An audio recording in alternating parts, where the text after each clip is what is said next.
Assalamualaikum warahmatullahi wabarakatuh. Puji syukur sama-sama kita panjatkan kepada Allah Subhanahu wa taala. Tidak lupa pula salawat serta salam sama-sama kita haturkan kepada junjungan kita, yakni baginda Nabi besar Muhammad sallallahu alaihi wasallam. Baik, langsung saja. Di pertemuan pertama kali ini saya tidak ingin membahas materi, tapi terlebih dahulu mari sama-sama kita bahas tentang kontrak belajar. Jadi nanti di dalam kontrak belajar ini ada hal-hal yang perlu saya sampaikan seperti metode pembelajaran, terus ada juga yang namanya sistem penilaian. Dan terakhir ada aturan-aturan selama mengikuti pelajaran sejarah peminatan ataupun sejarah Indonesia.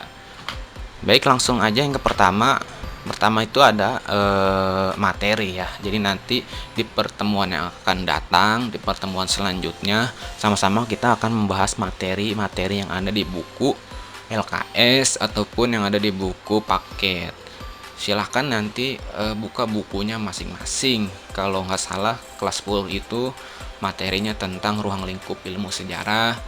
Kelas 11 kalau nggak salah tentang teori masuknya agama Hindu-Buddha ke Indonesia. Dan kelas 12 itu biasanya belajar tentang respon internasional terhadap kemerdekaan Indonesia. Jadi itu ya materinya nanti akan kita bahas di pertemuan selanjutnya.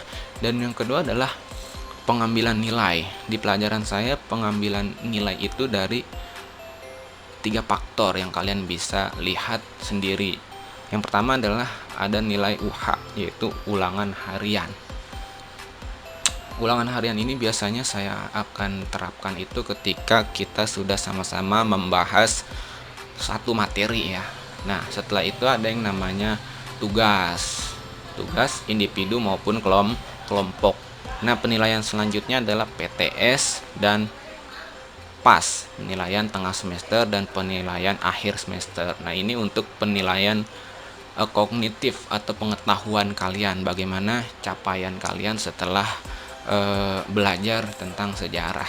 Yang kedua adalah penilaian diskusi dan praktikum untuk penilaian keterampilan.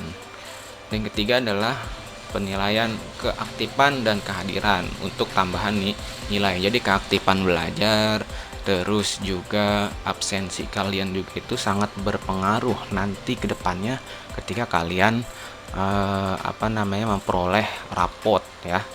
Jadi di ketiga faktor ini ada penilaian pengetahuan, keterampilan, dan terakhir adalah nilai sikap dan kehadiran.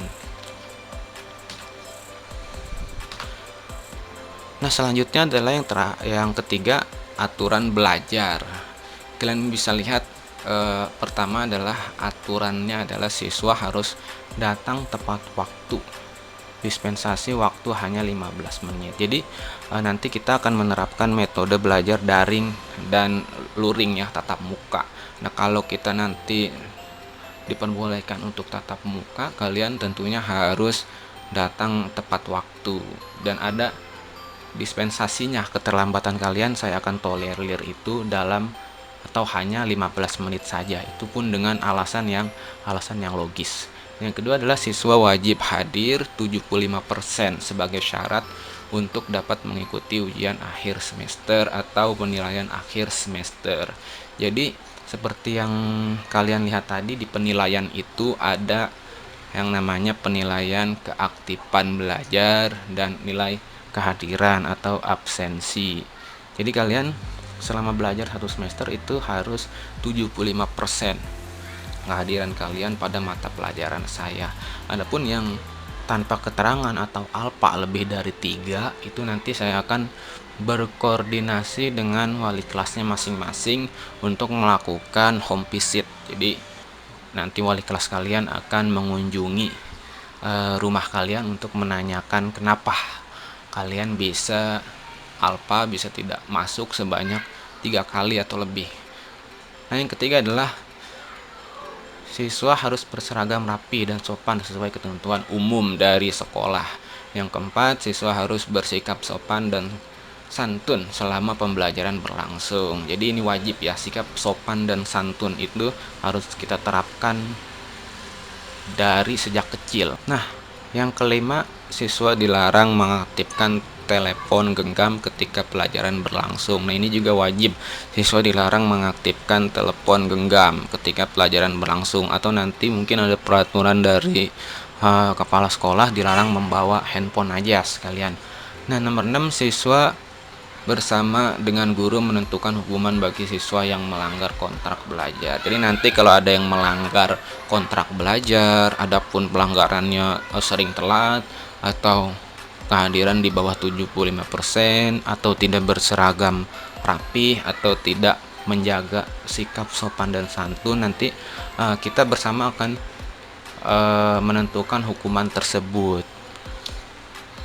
Nah, nomor 7, di pelajaran saya tentunya boleh kalian mengkonsumsi minuman dan permen selama proses belajar mengajar. Dari kalian boleh minum dan makan permen, tidak boleh makan yang lain, makan nasi, makan bakwan, makan ciki, bubur, itu nggak boleh ya. Yang diperbolehkan adalah minum dan makan permen aja, agar kalian tidak ngantuk.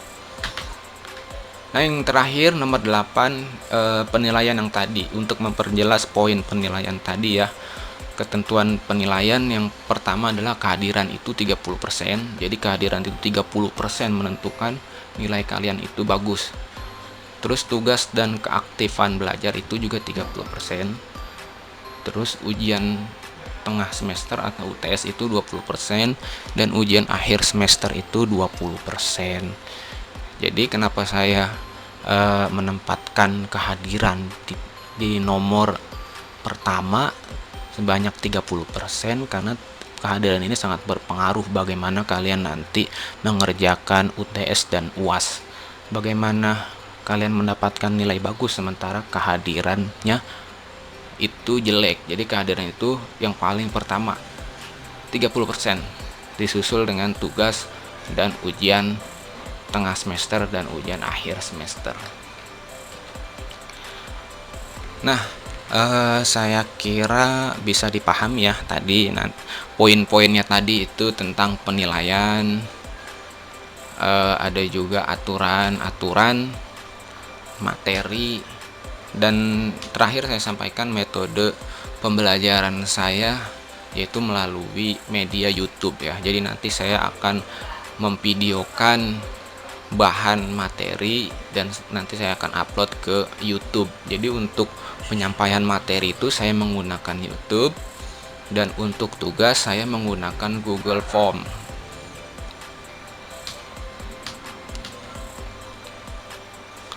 Saya kira paham. Jadi mungkin itu saja yang dapat saya sampaikan. Kalau sekiranya ada pertanyaan, silahkan tulis aja di kolom komentar, atau bisa juga tanya langsung ke nomor WA saya. Saya akhiri, kurang lebihnya mohon maaf. Wassalamualaikum warahmatullahi wabarakatuh.